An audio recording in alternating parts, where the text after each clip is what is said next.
लगता कोई स्कूल आई है घूमने, पिकनिक पे आई है भानगढ़ में। और भाई इनको देख के ना बचपन याद आ गया। हम भी बड़ा घूमने जाते थे, जैसे हमें अक्षरधाम मंदिर वगैरह दिल्ली में हर साल लेके जाया जाता था।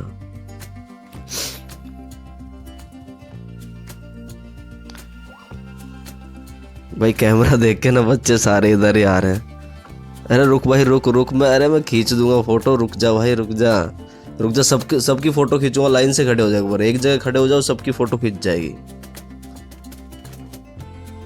भाई ये देखिए बच्चों की फोटो कितनी मस्ती कर रहे हैं यार। मतलब आज भी यार गांव में मतलब बच्चे इन चीज़ों से कितने बेखबर है। देखो कैमरे को देखते हैं ना किस तरीके से दौड़े चले आए और बोला भैया मेरी फ़ोटो खींचो, मेरी फ़ोटो खींचो, मेरी खींचो।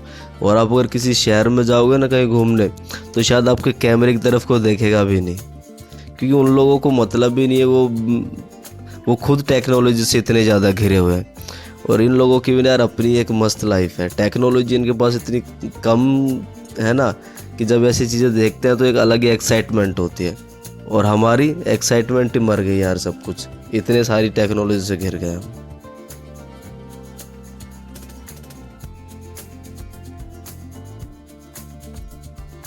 फोर्ट में ऊपर की तरफ चढ़ने के लिए जैसे सीढ़ियाँ नहीं है, एक स्लोप है, चढ़ता हुआ स्लोप है ऊपर, ऐसे जैसे चढ़ाई होती है ना किसी घाटी पे, इस तरीके का है। और पूरा फोर्ट ना खंडर ही खंडर है। शायद इसी वजह से, पता नहीं ये हॉन्टेड प्लेस है क्या नहीं, लेकिन इसको देख के ज़रूर आपको एक हॉन्टेड प्लेस जैसा फील आएगा, क्योंकि चारों तरफ खंडर और टूटा हुआ आपको दिखाई देगा। ये सामने जो आपको एक छतरी दिखाई दे रही है ना चोटी पे, कहते हैं कि उस समय जो रानी रत्नावती थी उस छतरी में बैठकर अपने श्रृंगार करती थी, और वहीं पर बैठकर वो अपने जैसे सजना संवरना, बालों को सुखाना, सब कुछ वहीं पर करती थी, ऐसा कहते हैं यहाँ के लोग। मुझे लग रहा है शायद यहाँ भी टिकट चेक होगा हमारा। मतलब एक बार तो नीचे हुआ था टिकट, और शायद यहाँ भी एक गार्ड खड़ा है वो जो आप लोगों का टिकट चेक करेगा। साथ ही अगर आपके पास कैमरा है तो कैमरे का भी आपको अलग से चार्ज पे करना पड़ता है, उसका टिकट भी आपको नीचे मिलता है।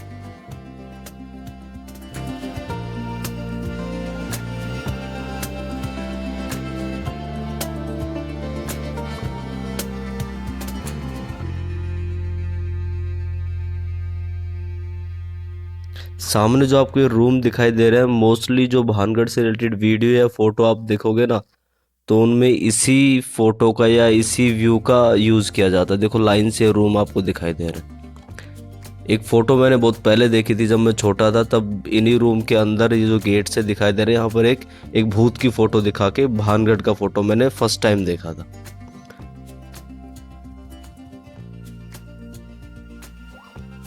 और ऐसी सीढ़ियाँ बनी हुई है ऊपर जाने के लिए, ऐसे गलियों के बीच में से। और यहाँ पर आपको चूहे की ना बहुत गंदी स्मेल आएगी, क्योंकि चूहे इतने सारे हैं, ढेर सारे। और ये जो बार बार कई बार हमें फील होता रहता है यार यहाँ से कुछ गया, वहाँ से कुछ गया, मतलब हलचल होती रहती है। तो मैंने जब ध्यान से देखा तो देखा कि यहाँ पर चूहे ही चूहे भरे पड़े हैं। तो उन चूहों की वजह से भी कई बार तो हम डर जाते हैं, हम लोगों को लगता है यार कुछ तो निकला यहाँ से। ये यहाँ के ऊपर का जो टॉप का जो व्यू है ये है। मतलब कोई भी इमारत, कोई भी दीवार यहाँ पर पूरी नहीं है, सारी दीवारें टूटी हुई हैं, आधी अधूरी हैं। और इस तरीके से इसका मतलब स्ट्रक्चर इस तरीके से है ना, रियल में आपको डर लगेगा। हो सकता है वो नेगेटिव एनर्जीज हो, क्योंकि आपको डर तो लगेगा यहाँ पर आने के बाद, थोड़ा सा अजीब लगेगा। और यहाँ का व्यू देखो नीचे का, कितना सुंदर, कितना खूबसूरत है। फोर्ट के अंदर का व्यू है, लेकिन फिर भी पता नहीं क्यों डर लगता है यहाँ पर। वैसे तो यहाँ किले की काफ़ी काफ़ी सारी कहानियाँ हैं। फेमस तो क्या, लेकिन छोटी छोटी कहानियाँ बहुत सारी हैं जो यहाँ के लोगों द्वारा, हो सकता है सच भी हो या फिर उनके द्वारा ही गढ़ित की गई हो। लेकिन उनमें से एक कहानी कुछ इस प्रकार है कि इस किले में एक रानी थी जिसका नाम था रानी रत्नावती। वो एक दिन बाज़ार में गई इत्र खरीदने। तो बाज़ार में जब वो इत्र खरीद रही थी तो उसी शहर में, इसी नगरी में एक सेवड़ा रहता था। सेवड़ा मतलब तांत्रिक विद्याएं जो करता है, जिसका नाम था सिंघिया।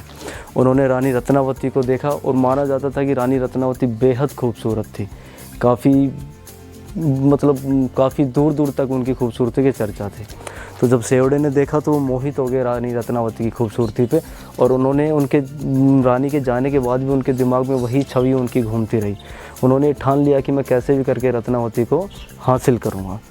तो उन्होंने क्या किया, रानी रत्नावती के लिए जिस दुकान से इत्र जाता था, जो मार्केट मैंने आपको स्टार्टिंग में दिखाया, उधर की दुकानों की मैं बात कर रहा हूँ, जिस दुकान से इत्र जाता था, उस दुकान के जो इत्र जो रानी रत्नावती के लिए गया, उसमें अपनी तंत्र विद्या से वशीकरण का कुछ फूंक दिया। तो जब रानी रत्नावती के पास वो इत्र पहुँचता है, और रानी रत्नावती को इसके बारे में ज़्यादा डिटेल में मुझे पता भी नहीं, और ज़्यादा डिटेल में जाऊंगा भी नहीं, क्योंकि काफ़ी लंबा टाइम निकल जाएगा।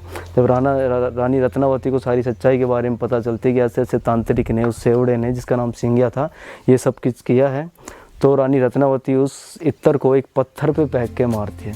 तो काला जादू के होने के कारण वो पत्थर टूट के उस सेवड़े के पीछे ही चल लग जाता है और उस सेवड़े को कुचल के मार देता है। लेकिन मरने से पहले उसने एक श्राप दिया कि इस किले में जितने भी लोग हैं वो सब लोग मर जाएंगे और उनमें से कोई भी दोबारा जन्म नहीं लेगा। तो ये इस किले के तहस नहस होने की या फिर इस किले के डिस्ट्रॉय होने की एक कहानी है जो मुझे पता है। बाकी ढेर सारी कहानियाँ हैं, ऐसा नहीं कि एक कहानी है। यहाँ के लोगों से पूछोगे अलग मिलेगा, विकिपीडिया से पूछोगे अलग मिलेगा, गूगल पे भी आपको 50 कहानी यहाँ के बारे में आपको मिल जाएंगी। लेकिन जो लोकप्रिय कहानी जो ज़्यादा लोगों में फेमस है वो यही है कहानी। तो अब यहीं पे ख़त्म करते हैं अपने भानगढ़ के सफ़र को और चलिए चलते हैं नेक्स्ट डेस्टिनेशन से। चलिए।